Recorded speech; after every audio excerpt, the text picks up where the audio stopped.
Hi there, are you new to Final Fantasy XIV? Maybe you're a WoW player who's been looking to try out the game for the first time. Or a long-time fan of the series who's heard how good the story is in 14, but has never touched an MMO before. With the Xbox Open Beta starting soon, and an influx of new players coming along with it, I figured it was a good time to do a little series introducing the fundamentals of FF14.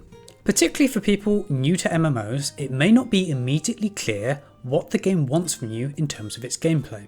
In today's video, I hope to cover the absolute core elements of Final Fantasy XIV's combat, which are relevant regardless of which job or role you decide to play, along with some basic rules of thumb that you can use to help you in your general gameplay. Let's start by looking at two skill tooltips from Dragoon. On the left, we have True Thrust. It is a weapon skill that delivers an attack with 230 potency. On the right, we have High Jump. It is an ability that delivers an attack with 400 potency. The first term we want to consider here is Potency. Potency is a measure of how hard an attack hits relative to other attacks. The actual damage that it will do will be adjusted by things like your level, your stats, and any buffs that you have. But if you just want to do a basic comparison of skills within your arsenal, then Potency is what you use to assess their relative strength. So comparing these two skills, we can see that High Jump hits for about 1.7 times the damage of True Thrust. Next up, let's focus on the type of skills that each of these are. True Thrust is a weapon skill, whereas High Jump is an ability. On the left, we have a collection of weapon skills, including True Thrust, and on the right, we have some abilities, including High Jump. Here is where we introduce one of the most foundational concepts for Final Fantasy XIV's combat, the distinction between global cooldowns, or GCDs for short, and off-global cooldowns, or oGCDs for short. Global cooldowns share their recast time, or cooldown, with all other GCDs. That's where the global part comes from. We can see this in action by pressing a weapon skill and seeing that all other weapon skills enter a shared cooldown and roll at the same time on their icons. By default, most have a recast timer of about 2.5 seconds, though some skills will be faster and some will be slower. This recast time can also be changed by stats and traits and buffs and the like. On physical damage jobs, GCD skills are typically listed as weapon skills, whereas on casters they are referred to as spells. In contrast, off-global cooldowns will typically be listed as abilities, and they have their own independent recast timers. For example, High Jump has a recast time or cooldown of 30 seconds.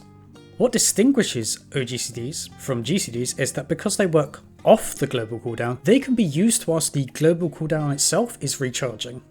This act of pressing oGCDs whilst the global timer is recharging is called weaving, and it's the primary way you will want to be using your oGCD abilities. As for why this is desirable, let's do a quick side-by-side comparison. On the left, we have our character pressing 5 GCD weapon skills in order and weaving some oGCD abilities in between each weapon skill. On the right, we have them pressing all of their oGCD abilities first and then pressing their 5 GCD weapon skills in order. As you can see, in the time it takes the oGCD first approach on the right to finish pressing all their skills, the weaving approach on the left is already done and then able to fit in about 2 more GCDs. From this, it should be pretty clear that the weaving approach does more damage because you get to press more weapon skills. Now that we know that we should be weaving, the next question is, how many abilities can I weave between each GCD? The limiting factor here is animation lock. All skills in the game have an inherent animation lock associated with them, and the next skill will not begin until this animation lock has concluded. If the animation lock from an ability delays the rolling of the next GCD, this is referred to as clipping, and it's generally undesirable as these little delays add up over time and cause you to miss out on damage. Whilst the exact details can vary according to things like the specific animation lock of the skill used or how good your connection is, a good rule of thumb is that skills have an animation lock of roughly 0.6 to 0.7 seconds. To figure out how much we can weave, let's run with 0.7 seconds animation lock as an example. And let's consider a weapon skill like True Thrust that has a recast time of 2.5 seconds. The weapon skill itself accounts for 0.7 seconds of animation lock. Weaving one ability adds another 0.7 seconds, giving a total animation lock of 1.4 seconds. Adding a second ability brings this up to 2.1. If, however, we add a third, we are committed to a total animation lock of 2.8 seconds, which is longer than the global cooldown. and thus will delay our next GCD. We can think of each of these 0.7 second slots as windows in which we are free to weave. 2.5 second GCDs with no cast times typically have two weave windows, an early one and a late one. Faster GCDs with, say, a 1.5 second recast will only have one weave window. GCD spells with a short cast time but a full 2.5 second recast time might allow one weave window, whereas those that are full or near full cast times won't allow any weaving at all without clipping. Next, let's go back to some of the skills we were using earlier. You may have noticed that some buttons had a glowing border around them at certain points. This is typically used to indicate one of two things. Either a condition has been met that allows you to use a skill that you otherwise wouldn't be able to use, or a condition has been met that allows you to use an upgraded version of a skill. If we look at the high jump tooltip again, we can see that it also grants dive ready for 15 seconds. This status, dive ready, enables us to use another ability called Mirage Dive, as can be seen from its glowing border. As for upgraded versions of skills, the most common are combos. These essentially dictate the order in which you want to press certain skills. This can most clearly be seen in the actions menu by changing the view in the bottom right to the tree view. If we look at the tooltip for Disembowel, we can see it combos from True Thrust, granting increased potency, and Power Surge, a buff that increases damage dealt by 10% for 30 seconds. Speaking of buffs, let's talk about buffs and debuffs. In broad terms, buffs are some condition that is beneficial to the target and are usually indicated by a little tab that points upwards. Debuffs, on the other hand, are detrimental to the target and are indicated by a tab pointing downwards. Common buffs include increased damage dealt and healing over time. Common debuffs include reduced damage dealt and damage over time. So Disembowel gives our character a buff increasing our damage. The next weapon skill in the combo, Chaotic Spring, gives the enemy a debuff, dealing damage over time. Buffs and debuffs are not only restricted to weapon skills though. For example, Lance Charge is an ability that increases damage, and Feint is an ability that reduces damage dealt by a target. An important thing to note about buffs and debuffs is that they scale multiplicatively, not additively. So having 10% damage increased from Disembowel and 10% damage increase from Lance Charge would give an increase of 21% rather than 20%. Buffs and debuffs are normally pretty straightforward to understand, but damage over time effects and healing over time effects, also known as dots and hots respectively, kind of warrant their own explanation. To demonstrate, let's switch over to White Mage and consider the spells Deer and Regen. Deer does 65 potency of damage and then deals damage over time for a potency of 65 for 30 seconds. From the tooltip alone, it is unclear exactly how much damage you should expect this to do, but to break it down, damage over time effects tick every 3 seconds. Each tick does the listed potency. So to calculate the potency that the dot portion does, divide the duration by 3, then multiply the result with the potency. So here we would expect the total potency to be 65 from the initial hit, plus another 650 from the damage over time effect, totaling 715. Comparing this with another White Mage spell, Glare 3, we can see Deer's 715 potency far exceeds Glare's 310. Do note, however, that upon reapplication, the damage over time effect from Deer refreshes the timer on the dot, but does not stack. So typically with skills that apply a dot, you will want to use them to reapply the dot as soon as it is about to drop off, but use other skills in the meantime. Heal over time effects, such as Regen, function in much the same way. They tick every 3 seconds and refresh the timer upon reapplication. So for Regen's total potency, we can divide the duration by 3, and then multiply it by 250, giving a total potency of 1500. Comparing this with the spell Cure, which has an immediate potency of 500, we can see that Regen is significantly stronger. Whilst we're doing some potency math, let's quickly talk about AoEs. AoE is short for Area of Effect, and refers to skills that affect all targets in a given area. Enemy AoEs will usually be indicated by orange markings on the ground. As for player AoEs, let's consider Doomspike as an example from Dragoon. It deals 110 potency to all enemies in a straight line in front of you. If we compare this to True Thrust, which deals 230 potency to a single target, we can see that if you can hit 3 enemies with Doomspike, you will deal a total potency of 330, which is a gain of 100 potency. This actually ends up being a generally good rule for AoE skills. If you can hit 3 or more enemies, it is better to use AoE skills over their single target equivalents.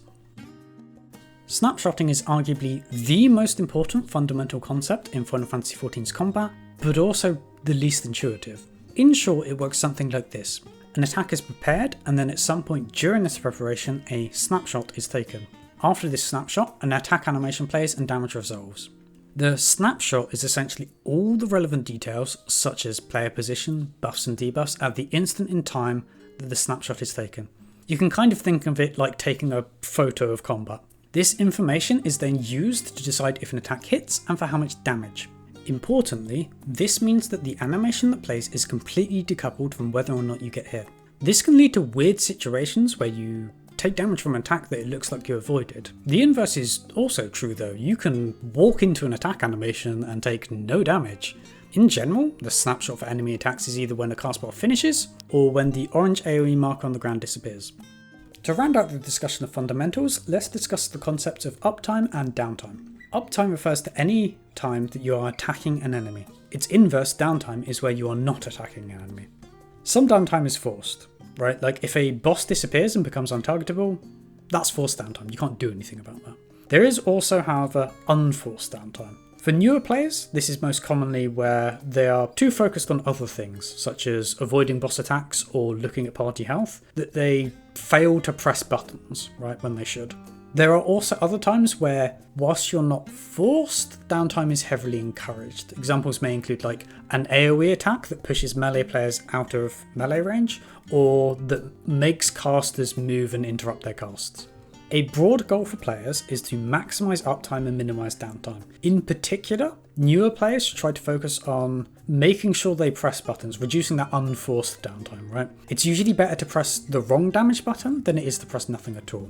Sometimes this principle is known as ABC, which is always be casting. You might also hear it referred to as rolling your GCD. As you progress and get more advanced at the game, there are other ways of maximising uptime, especially in the not forced but heavily encouraged downtime scenarios. This is often known as greeding uptime or simply greed. For newer players, I would ignore this for now. Just focus on making sure that you are pressing buttons as often as possible when you can. Related to the idea of uptime is the concept of losing usages and overcapping. Let's take High Jump as an example. It has a recast or cooldown of 30 seconds. If we fight a boss, let's say for about 2 minutes, we can use this ability 5 times if we press it as soon as it is available. Once at the start of the fight, then at 30 seconds, 1 minute, 1.5 minutes, and then 2 minutes. If instead we are slow to press it by about 5 seconds each time, we would only get 4 usages, right? Because we would have one at the start, one at 35 seconds, a minute 10, a minute 45, and then our 5th usage would come out after the 2-minute mark. So in general, for damage skills and buffs, we want to press them as they refresh off cooldown. Overcapping is a similar idea but for resources. Let's take Warrior as a quick example. It has a gauge that can be spent to do a strong attack. You can store up to 100 of this gauge. It also has a button that gives 50 of this gauge. If you press this button whilst having, say, 70 gauge, you cap out at 100 and effectively lose 20 gauge. Thus, you can lose usages of your big attack by wasting gauge in this way. And that's all we have time for today. Hopefully you found this guide useful and have a better understanding of the fundamentals of Final Fantasy XIV's combat. In particular, I know snapshotting is very unintuitive for newer players. It can be quite weird to be able to walk into an explosion as it's going off and not take any damage. Also, the game never actually explains the distinction between global cooldowns and off global cooldowns, and that's actually quite core to how you press your buttons in this game. If you think there's anything I missed, feel free to leave a comment down below. Also, if you found this guide useful, feel free to subscribe and stick around for future videos on fundamentals. Next, I'll be covering how some of the stuff we learnt today comes together in the multiplayer aspect of this game where you actually play with other people. And then after that, I will be covering what role responsibilities are, so some more specific advice for, say for instance, if you're a tank or if you're a healer. With that said, thanks for watching and see you next time.